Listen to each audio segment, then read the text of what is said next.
finalement, l'entreprise et l'entrepreneuriat, c'est quoi? C'est d'abord des hommes et des femmes qui sont conscients de leurs valeurs, conscients de ce qu'ils ont de plus à offrir et conscients que même si on est nombreux à être pareils quelque part dans le monde ou à faire la même chose dans le même secteur, il y aura toujours quelqu'un ou un groupe de personnes qui vont plus connecter avec ce qui fait notre unicité à nous.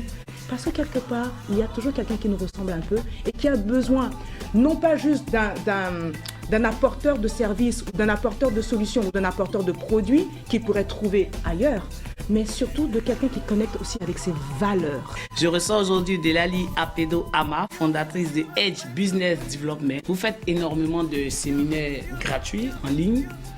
C'est quoi la particularité de ces séminaires-là avant de parler des événements, d'autres événements que vous organisez? Oui, ces séminaires gratuits, comme vous le dites, sont nés justement de ma prise de conscience au lendemain de cette crise que nous avons. Ceux qui suivent ces séminaires-là, qu'est-ce qu'ils reçoivent comme enseignement, comme formation?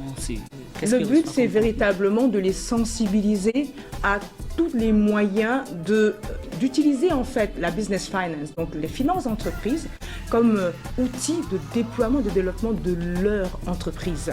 Qu'est-ce que j'ai au sein de mon entreprise, en dehors des prêts bancaires, qui va me permettre de développer durablement mon entreprise et de façon profitable. Alors, je vends non pas moi des formations haut de gamme uniquement. Sinon des prestations pour être plus précis. Oui, non seulement je vends des prestations, mais surtout j'accompagne mes clients à en faire autant. D'accord. Pourquoi? Parce que vous leur faites la passe. Exactement. Parce que lorsque l'on est sur un secteur d'activité où on a développé des expertises, le but pour moi aujourd'hui, c'est de pouvoir dire, eh bien, quelles sont les expertises au vu de votre expérience, pour que véritablement, lorsque vous allez aborder vos clients, ils ressortent avec une telle valeur ajoutée que vous leur faites gagner 10 ans.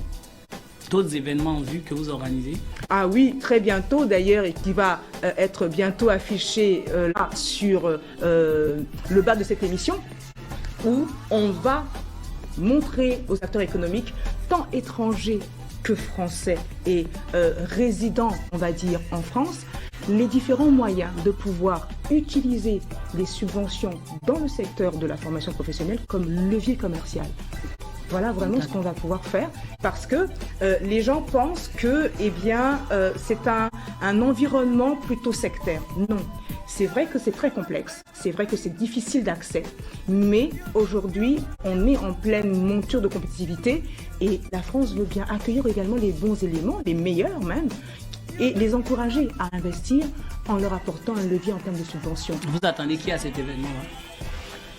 Des acteurs économiques désireux, déterminés et qui se disent, eh bien, il y a une opportunité à saisir, c'est maintenant ou jamais.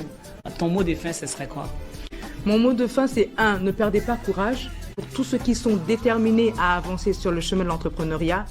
2, rencontrons-nous justement pour que nous puissions vous dire les différents moyens de vous diversifier et d'avoir de forts leviers commerciaux et compétitifs. Merci beaucoup. Je rappelle donc que je recevais sur le plateau de Stratégie Éco Delali Apedo-Ama, fondatrice de Edge Business Development. Vous l'avez bien compris, on a parlé d'intelligence économique, de veille stratégique. Elle a aussi parlé de tout ce qui était appui pour le développement des entreprises.